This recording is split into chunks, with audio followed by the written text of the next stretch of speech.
NPR, Indran കേരളത്തിലെ വായനക്കാരുടെ മുന്നിൽ, പത്രപ്രവർത്തകരുടെ കണ്ണിൽ ശ്രദ്ധേയനായ തലയെടുപ്പുള്ള പത്രപ്രവർത്തകൻ NP രാജേന്ദ്രൻ. മാതൃഭൂമിയിൽ പതിറ്റാണ്ടുകളോളം പ്രവർത്തിച്ച ശേഷം കേരള പ്രസ് അക്കാദമി അടക്കമുള്ള സ്ഥാപനങ്ങൾക്ക് നേതൃത്വം നൽകുകയും പത്രപ്രവർത്തകരുടെ സംഘടനയായ KUWJ, കേരള പത്രപ്രവർത്തക യൂണിയൻ്റെ സംസ്ഥാന അധ്യക്ഷൻ എന്നുള്ള നിലയിൽ പ്രവർത്തിക്കുകയും ചെയ്ത് ഒട്ടേറെ ഗ്രന്ഥങ്ങൾ, ഒട്ടേറെ അക്കാദമിക് രംഗത്ത് ഒട്ടേറെ സേവനങ്ങൾ, സംഭാവനകൾ നൽകിയ ശ്രീ NP രാജേന്ദ്രൻ, അദ്ദേഹമാണ് ഫോർത്ത് എസ്റ്റേറ്റിലെ ഇന്നത്തെ നമ്മുടെ അതിഥി.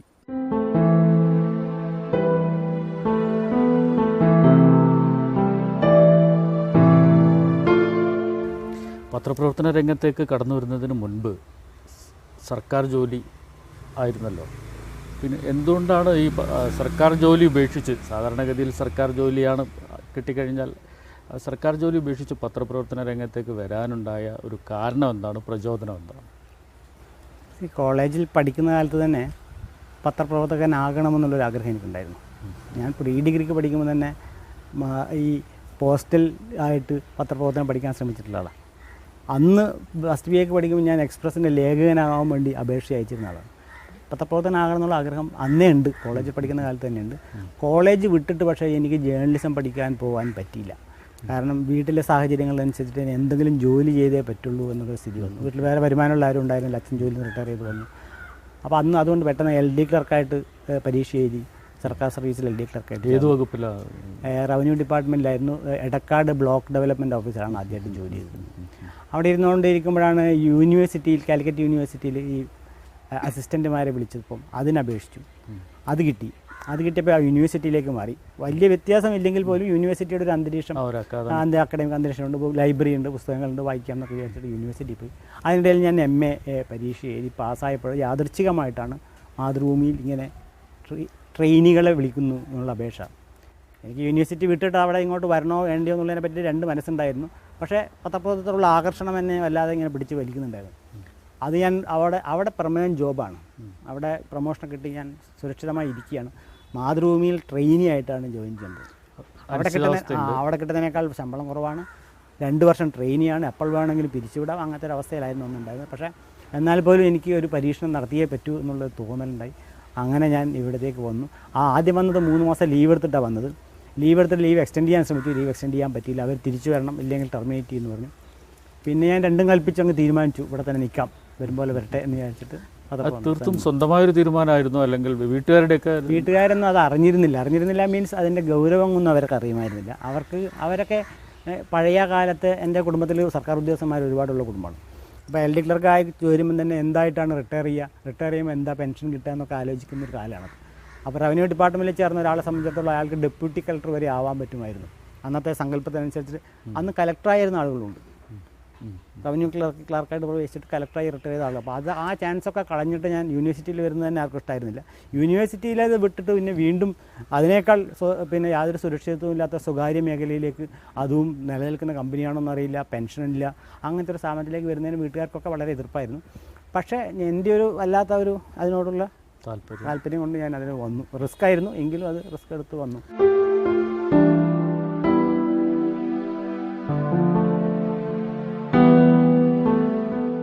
1981 മാതൃഭൂമിയിൽ വരുന്നത്. മാതൃഭൂമിയിൽ ജേർണലിസം ട്രെയിനി ആയിട്ട് വരുന്നു. ഈ കാലയളവിൽ അതിനുശേഷം ഒട്ടേറെ ജില്ലകളിൽ റിപ്പോർട്ടിങ്ങിലും ഡെസ്കിലും ഒക്കെ ആയിട്ട് ഒരുപാട് അനുഭവ പാരമ്പര്യമാണ്. മാതൃഭൂമിയുടെ ഈ ജോലിയിൽ ചേരുമ്പോഴുള്ള മാതൃഭൂമിയിൽ ഒരു അന്തരീക്ഷം, സഹപ്രവർത്തകർ, പ്രഗത്ഭരായ പത്രപ്രവർത്തകരൊക്കെ ഉള്ളൊരു കാലഘട്ടമാണ്. ആ ഒരു കാലഘട്ടത്തിനെ കുറിച്ച് ഞാൻ ജോയിൻ ചെയ്യുമ്പോൾ മാതൃഭൂമിയുടെ കോഴിക്കോട്ടെ ന്യൂസ് എഡിറ്റർ VM ബാലചന്ദ്രൻ എന്ന് പേരുള്ള വിംസിയാണ്. വിംസിയെ ഞാൻ അതിനു മുമ്പേ കുട്ടിക്കാലത്ത് മുതലേ വിംസിയുടെ പേരറിയാം. ഞാൻ വിംസിയെ കാണുന്നത് ഒരു സ്പോർട്സ് ലേഖകൻ മാത്രമായിട്ടാണ്. മാതൃഭൂമിയുടെ സ്പോർട്സ് റിപ്പോർട്ട് ചെയ്യുന്ന ഒരാളായിട്ടാണ് കണ്ടത്. പക്ഷേ അവിടെ എത്തിയപ്പോഴാണ് അദ്ദേഹം ഇൻ്റർവ്യൂ ബോർഡിൽ അദ്ദേഹം ഉണ്ടായിരുന്നു, ഇൻ്റർവ്യൂവിൽ കണ്ടെടുത്തിട്ടുണ്ട്. അവിടെ എത്തിയപ്പോഴാണ് അദ്ദേഹം ന്യൂസ് എഡിറ്ററാണ്, അദ്ദേഹം സ്പോർട്സ് അല്ലാത്ത വേറൊരു മേഖല അദ്ദേഹത്തിനുണ്ടെന്ന് അറിഞ്ഞിരുന്നത്. അപ്പോൾ അദ്ദേഹം സ്പോർട്സിനപ്പുറത്തേക്ക് ലോക കാര്യങ്ങളെക്കുറിച്ചിട്ടുള്ള ഒരു ഡെഡിക്കേറ്റഡ് ജേർണലിസ്റ്റാണ്.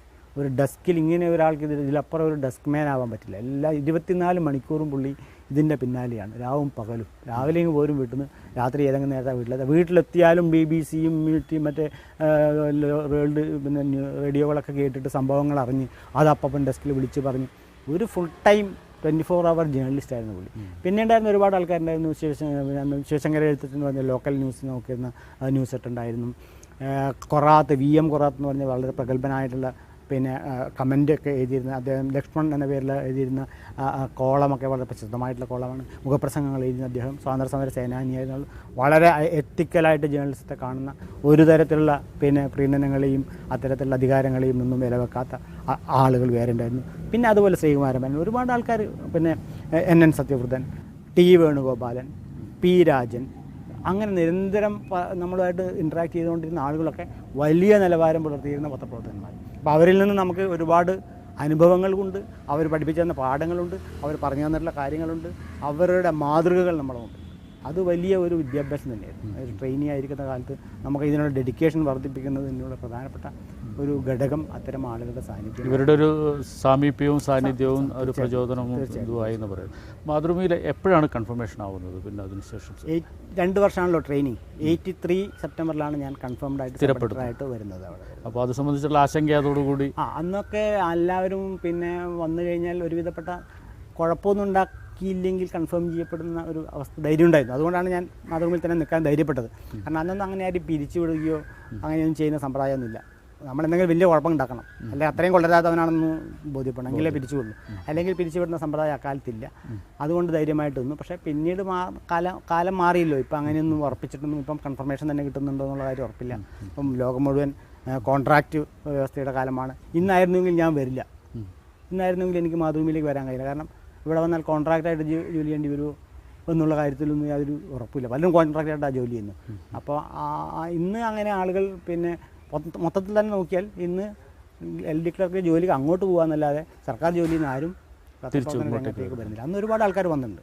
അന്ന് സെൻട്രൽ ഗവൺമെൻറ് സർവീസിൽ, എക്സൈസ് ഡിപ്പാർട്ട്മെൻറ്റിൽ, കസ്റ്റംസ് ഡിപ്പാർട്ട്മെൻറ്റിൽ ഒക്കെ ജോലി ചെയ്തിരുന്ന ആളുകൾ വന്നു. കോളേജിൽ ലെക്ചർ പോസ്റ്റ് കിട്ടിയിട്ട് പോകാതിരുന്ന എത്രയോ ആൾക്കാരൊക്കെ കാലത്തുണ്ട്. അവർക്കൊക്കെ പിന്നീട് നഷ്ടമായിട്ട് തോന്നിയിട്ടുണ്ടാവാം. അപ്പോൾ അത് പിന്നെ ഞങ്ങളുടെ ഇൻ്റർവ്യൂവിൽ തന്നെ വന്ന ആളുകളിൽ ചില ആൾക്കാർ കോളേജ് അധ്യാപകന്മാരായിരുന്ന ആൾക്കാർ ഇൻ്റർവ്യൂവിൽ വന്നു.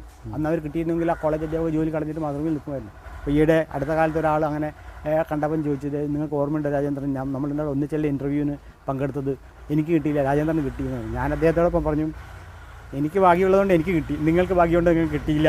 കാരണം അദ്ദേഹത്തിന് കിട്ടിയിരുന്നെങ്കിൽ അദ്ദേഹത്തിൻ്റെ ജീവിതം, അദ്ദേഹം പിന്നീട് കോളേജ് പ്രിൻസിപ്പാളൊക്കെ റിട്ടയർ ചെയ്തു, വലിയ തോതിലുള്ള UGC സ്കെയിലും വലിയ ശമ്പളമൊക്കെ വാങ്ങുന്നു, വലിയ പെൻഷൻ വാങ്ങിക്കും. അത് ആ രീതിയിൽ പോകുന്ന ആളുകളെ സംബന്ധിച്ചിടത്തോളം അതാണ് നല്ലത്. ഇപ്പം ഇതിൻ്റെ ഒരു സ്റ്റാൻഡിങ് വളരെ മോശമായിട്ടുണ്ട് പത്രപ്രവർത്തന രംഗത്തിൻ്റെ. പക്ഷേ മറ്റു രീതിയിൽ നമ്മൾ കൂടുതൽ സാറ്റിസ്ഫൈങ് ആയിട്ടുള്ള ജോലിയായിട്ട് നമുക്കിതിനെ കാണാൻ പറ്റും.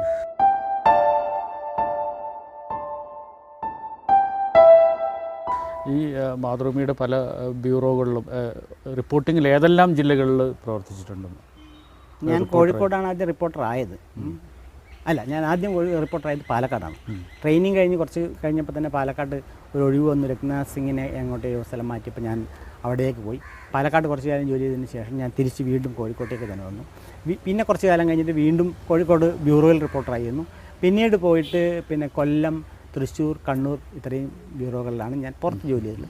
പിന്നെ കുറേ കാലം തന്നെ കോഴിക്കോട് ഡെസ്കിൽ ജോലി ചെയ്തിട്ടുണ്ട്. കോഴിക്കോട് ഡെസ്കിൽ, കണ്ണൂർ ഡെസ്കിൽ ന്യൂസ് സെറ്ററായിട്ട് ജോലി, ആക്ടിംഗ് ന്യൂസ് സെറ്ററായിട്ട് ജോലി ചെയ്തിട്ടുണ്ട്. ഇത്രയും ഡെസ്കിൽ വർക്ക് എന്ന് പറഞ്ഞാൽ ഇത്രയും ഡെസ്കുകളിലാണ് ജോലി ചെയ്യുന്നത്. ഈ റിപ്പോർട്ടിങ്ങിൽ ഉള്ള കാലയളവിൽ ഒട്ടേറെ അന്വേഷണാത്മകമായിട്ടുള്ള പരമ്പരകൾ പിന്നെ എഴുതുകയും കണ്ടെത്തി എഴുതുകയും അതിനൊട്ടേറെ പുരസ്കാരങ്ങൾ ലഭിക്കുകയും ചെയ്തിട്ടുണ്ട്. കേരളത്തിലെ നദികളെക്കുറിച്ച് 5-6 ലക്കങ്ങളായിട്ട് വന്ന ഒരു പരമ്പരയ്ക്ക് സംസ്ഥാന ഗവൺമെൻറ്റിൻ്റെ അവാർഡ് കിട്ടിയിട്ടുണ്ട്. എന്തായിരുന്നു ആ ഒരു ആദ്യത്തെ, എനിക്ക് തോന്നുന്നു NPRൻ്റെ ആദ്യത്തെ ശ്രദ്ധേയമായ ഒരു അന്വേഷണാത്മക പരമ്പര തീർച്ചയായിട്ടും നദികളെ പരിസ്ഥിതിയുമായി ബന്ധപ്പെട്ട ആ ഒരു വിഷയത്തിൻ്റെ പിന്നാലെ പോകാനും അതിനെക്കുറിച്ചുള്ള പരിസ്ഥിതി വിഷയത്തിൽ എനിക്ക് രാഷ്ട്രീയ വിഷയത്തിലേക്കുള്ളത്ര തന്നെ ഒരു താല്പര്യം എനിക്ക് അക്കാലത്തെ പരിസ്ഥിതി പ്രശ്നങ്ങളിലും ഉണ്ടായിരുന്നു.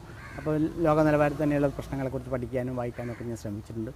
കേരളത്തിൽ ഈ ഗോളിയർ അയൺസുമായിട്ട് ബന്ധപ്പെട്ടിട്ടാണ് ആദ്യം ഈ നദിയുടെ ഒരു അധപ്പതനം നമ്മുടെ വ്യവസായവൽക്കരണത്തിൻ്റെ ഭാഗമായി നടന്നുകൊണ്ടിരിക്കുന്നുണ്ട് എന്ന് തിരിച്ചറിഞ്ഞത്.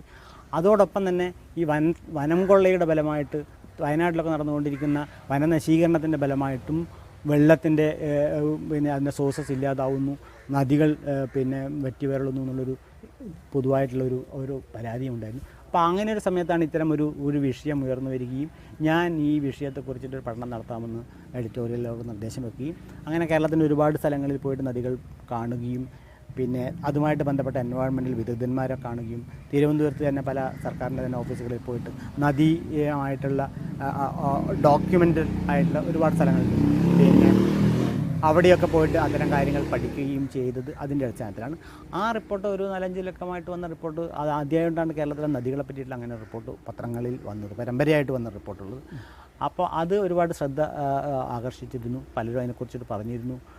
ഇപ്പം തന്നെയുള്ള പിന്നെ ഞാൻ തൃശ്ശൂരേക്ക് സ്ഥലം മാറിപ്പോയപ്പോൾ അന്ന് എന്നെ ആദ്യമായിട്ട് വന്ന് പരിചയപ്പെട്ട ഇപ്പോഴത്തെ KPCC പ്രസിഡന്റ് VM സുധീരനെ ആദ്യമായിട്ട് കണ്ട് പരിചയപ്പെട്ടപ്പോൾ തന്നെ നിങ്ങളല്ലേ നദികളെ പറ്റി എഴുതിയത്, ഞാനത് വായിച്ച് എനിക്ക് വളരെ ഇഷ്ടപ്പെട്ടു, ഞാൻ കട്ട് ചെയ്ത് സൂക്ഷിച്ചിട്ടുണ്ട് എന്നൊക്കെ അദ്ദേഹം എന്നോട് പറഞ്ഞു തൃശ്ശൂർ ഞാൻ പോയ സമയത്ത്. അപ്പോൾ അത്രയും അങ്ങനെ ഈ വിഷയത്തിൽ താല്പര്യമുള്ള ആളുകൾ വളരെയധികം ശ്രദ്ധിച്ചിരുന്ന ഒരു പരമ്പരയായിരുന്നു അത്. അതെനിക്ക് വേറെയും അതിനുള്ള ചില ഗുണപരമായിട്ടുള്ള വശങ്ങളുടെ നമ്മുടെ അക്കാഡമിക്സിനെ സംബന്ധിച്ചിടത്തോളം സ്റ്റേറ്റ് ഗവൺമെൻറ്റിൻ്റെ സയൻസ് ആൻഡ് ടെക്നോളജി ഡിപ്പാർട്ട്മെൻറ്റിൻ്റെ ആദ്യത്തെ സയൻസ് ആൻഡ് എൻവയോൺമെൻറ്റ് ജേർണലിസത്തിനുള്ള അവാർഡ് എനിക്കാണ് കിട്ടിയത്. അതിന് പുറമെ എനിക്ക് ജർമ്മനിയിലെ ബെർലിനിലെ ഇൻ്റർനാഷണൽ ഇൻസ്റ്റിറ്റ്യൂട്ട് ഫോർ ജേർണലിസം നടത്തുന്ന ആഗോള ഈ എൻവയോൺമെൻറ്റൽ വർക്ക്ഷോപ്പ് 3-4 ലോക രാജ്യങ്ങളിൽ നിന്നുള്ള ആളുകളെ വിളിച്ചപ്പോൾ ഞാനതിന് ഈ ഒരു പരമ്പരയുടെ ട്രാൻസ്ലേഷൻ കൊടുത്തിട്ടാണ് അപേക്ഷിച്ചത്.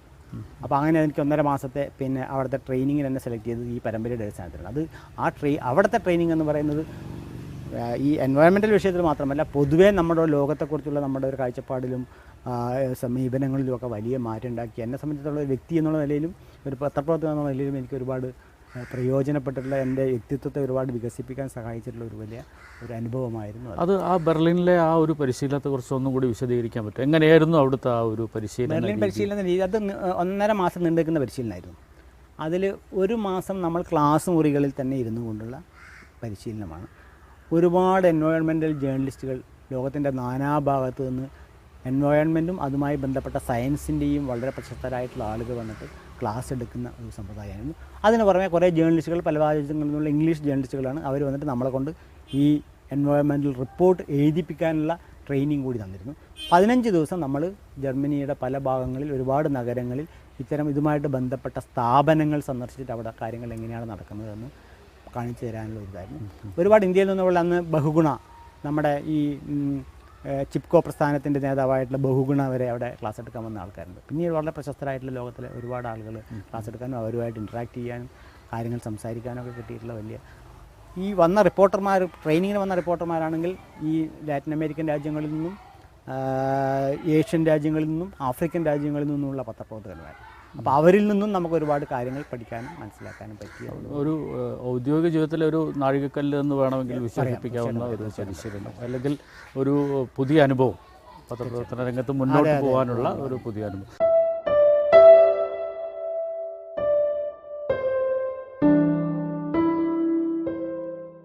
എനിക്ക് തോന്നുന്നു ഈ പരിസ്ഥിതി വിഷയത്തോടൊപ്പം തന്നെ വളരെയധികം NP രാജേന്ദ്രൻ എന്ന് പറയുന്ന പത്രപ്രവർത്തകനെ ശ്രദ്ധേയനാക്കിയത് കേരളത്തിലെ പൊളിറ്റിക്കൽ റിപ്പോർട്ടിംഗ്, രാഷ്ട്രീയ കാര്യങ്ങൾ വിശകലനം ചെയ്തുകൊണ്ടുള്ള പരമ്പരകളും, ആദ്യം എനിക്ക് തോന്നുന്നു നാദാപുരം സംഭവവുമായി ബന്ധപ്പെട്ട ആ ഒരു നാദാപുരം എപ്പോഴും ആ ഒരു അശാന്തിയുടെ മേഖലയിൽ തുടരുകയാണ്. അന്ന് പതിറ്റാണ്ടുകൾക്ക് മുൻപ് എന്തായിരുന്നു? കോഴിക്കോട്ട് ബ്യൂറോവിൽ പ്രവർത്തിക്കുന്ന ഒരു സാധാരണ ലേഖകൻ എന്നുള്ള നിലയിലാണ് അന്ന് നാദാപുരത്ത് ദിവസേന പല സംഭവങ്ങൾ നടന്നുണ്ട്.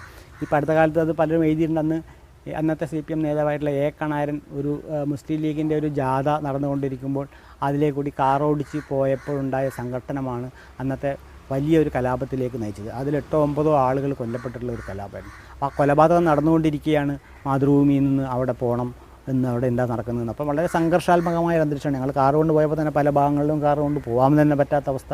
പലയിടത്തും പോലീസ് സഹായം തേടിയിട്ടാണ് പല സ്ഥലത്തും പോയത്. ചില സ്ഥലത്ത് പോയപ്പോൾ ആളുകൾ തന്നെ നമ്മളോട് വളരെ അവിശ്വാസത്തോട് കാണുന്ന അവസ്ഥ ഉണ്ടായിരുന്നു. പക്ഷേ മിക്കവാറും അതിൻ്റെ കലാപബാധിതമായിട്ടുള്ള പ്രദേശങ്ങളിൽ പോകുവാനും അവിടുത്തെ ആളുകളോട് സംസാരിക്കുവാനും കഴിഞ്ഞു. അതൊരു സാധാരണ ഒരു രാഷ്ട്രീയ സംഘടന റിപ്പോർട്ടിംഗ് ആയിരുന്നില്ല. അതിനകത്ത് ഇന്നും അത് വേണ്ടത്ര ആളുകൾ പിന്നെ മനസ്സിലാക്കിയിട്ടില്ലാത്ത ചില വശങ്ങൾ അവിടുത്തെ ഇവർ തമ്മിലുള്ള ബന്ധങ്ങളിലുണ്ട്. അതൊരു സോഷ്യോളജിക്കലായിട്ടുള്ള ബന്ധങ്ങൾ അവർ തമ്മിലുണ്ട്. കാരണം മറ്റ് പ്രദേശങ്ങളിൽ നിന്ന് വ്യത്യസ്തമായിട്ട് മുസ്ലിം ഭൂവുടമകൾ ഉണ്ടാവുകയും അവരുടെ കീഴിൽ ഈഴവ കർഷക തൊഴിലാളികൾ വരികയും മുസ്ലിം ഭൂവുടമകൾ ലീഗും കർഷക തൊഴിലാളികൾ പിന്നെ CPM ആകുന്ന ഒരു വിഭാഗം മുസ്ലിങ്ങളും മറ്റേ വിഭാഗം ഈഴവരുമായിരിക്കുകയും ചെയ്യുമ്പോൾ ഇതിന് ഒരേ സമയത്ത് വർഗവും അതേ സമയത്ത് ജാതിയും അതേസമയത്ത് മതവും വർഗവും വർഗീയതയും ഒരുമിച്ച് വരുന്നൊരവസ്ഥ അവിടെ ഉണ്ട്. അപ്പോൾ ഇവർ തമ്മിലുള്ള സംഘടനകൾ രാഷ്ട്രീയ സംഘടനമാണെന്ന് നിങ്ങൾ പ്രത്യക്ഷത്തിൽ തോന്നുമെങ്കിൽ പോലും ആ സംഘടനകൾക്കകത്ത് ഒരു മതവികാരത്തിൻ്റെ അംശം കൂടിയുണ്ട്. അതുകൊണ്ടാണ് ഇപ്പോൾ ഈ പയ്യനെ വെട്ടിക്കൊന്നപ്പോൾ ഷിബിനെ വെട്ടിക്കൊന്ന ദിവസം പിറ്റേ ദിവസം വീടുകൾക്ക് നേരെ നടന്നിട്ടുള്ള വ്യാപകമായ ആക്രമണമാണ്. അത് വമ്പിച്ച തോതിലുള്ള ഒരു വർഗീയ കലാപത്തിൻ്റെ സ്വഭാവത്തിലുള്ള ആക്രമണമാണ് അവിടെ നടന്നത്. ഇതേ സ്വഭാവം അന്നുണ്ടായിരുന്നു. പക്ഷേ അത് 89 ആളുകൾ മരിച്ചതിന് ശേഷം അവരതിനെ തിരിച്ചറിയുകയും ഇപ്പോഴും അത് കനലടങ്ങാതെ എപ്പോഴും കെട്ടടങ്ങിയിട്ടില്ല. അതിങ്ങനെ നിൽക്കുന്നു. അത് സാമ്പത്തികമായിട്ടുള്ള ബന്ധങ്ങളിൽ ഉണ്ടായിട്ടുള്ള മാറ്റങ്ങളുണ്ട്. ഒരു വിഭാഗം സമ്പന്നരാവുകയും മറുവിഭാഗം നമ്മൾ സാധാരണ ഇരകൾ എന്ന് വിളിക്കപ്പെടുന്ന ആളുകൾ അവിടെ ഇരകളല്ല, അവരാണ് മറ്റുള്ളവരെ ഇരകളാക്കുന്നത്. ആ രീതിയിലുള്ളൊരു വൈരുദ്ധ്യാത്മകമായ അവസ്ഥ, മാതാവത്തെ പ്രത്യേകമായ അവസ്ഥയുണ്ട്. അതുകൊണ്ടാണ് അതിനെക്കുറിച്ചുള്ള ഒരു രാഷ്ട്രീയ ഒരു ചെറിയ പ്രദേശത്തെ ഒരു സംഭവമാണെങ്കിൽ പോലും സംസ്ഥാനം മുഴുവൻ ശ്രദ്ധിക്കുന്ന രീതിയിലുള്ള വളരെ വ്യത്യസ്തതകളുള്ള ഒരു പ്രതിഭാസം അവിടെ ഉണ്ടായതുകൊണ്ടാണ് അന്ന് ആ രാഷ്ട്രീയ ലേഖന പരമ്പര വളരെ ശ്രദ്ധിക്കപ്പെടുകയും അതിൻ്റെ പ്രസ് അക്കാഡമിയുടെ വി കരുണാകരൻ നമ്പ്യാർ അവാർഡിനാണ് പിന്നെ പരിഗണിക്കപ്പെട്ടത്. അന്ന് വലിയ ആളുകൾ പി ഗോവിന്ദപിള്ളിയൊക്കെ ചെയർമാനായിട്ടുള്ള ജഡ്ജിങ് കമ്മിറ്റിയാണ് അന്ന് ഇതിനെ അവാർഡിന് തിരഞ്ഞെടുക്കപ്പെട്ടത്. അത് വലിയ അംഗീകാരമായിട്ടാണ് ഞാൻ കണക്കാക്കിയത്. അത് അത്രയേറെ ശ്രദ്ധിക്കപ്പെടുകയും ചെയ്തിരുന്നു ആ ലേഖന പരമ്പര. അതുമായി ബന്ധപ്പെട്ടൊരു ചോദ്യം. അപ്പോൾ വർഷങ്ങൾക്ക് മുൻപ് ഈ ഒരു പരമ്പര ചെയ്യുകയും ഇപ്പോഴും അതിൻ്റെ കനൽ അടങ്ങാതെ കലാപങ്ങൾ തുടരുകയും ചെയ്യുന്നു. അന്ന് മുന്നോട്ട് വെച്ച് ഇപ്പോഴും ഇതിനൊരു പരിഹാരമാർഗ്ഗം അകലെയാണോ? അന്ന് അതൊരു പരിഹാരം ഉണ്ടാക്കിയിരുന്നു. വാസ്തവത്തിൽ അന്ന് ഇതിനെക്കുറിച്ചിട്ട് പിന്നീട് വന്ന വലിയ പോലീസ് ഉദ്യോഗസ്ഥന്മാർ തന്നെ മാതൃഭൂമിയിൽ വന്ന ഈ ലേഖന പരമ്പര വളരെയേറെ സഹായിച്ചു, ഞങ്ങൾക്ക് വളരെ സഹായമായിരുന്നു, കലാപം അവസാനിപ്പിക്കുന്നതിന് പോലും അത് വളരെ സഹായകമായിരുന്നു എന്ന് പറഞ്ഞിരുന്നു.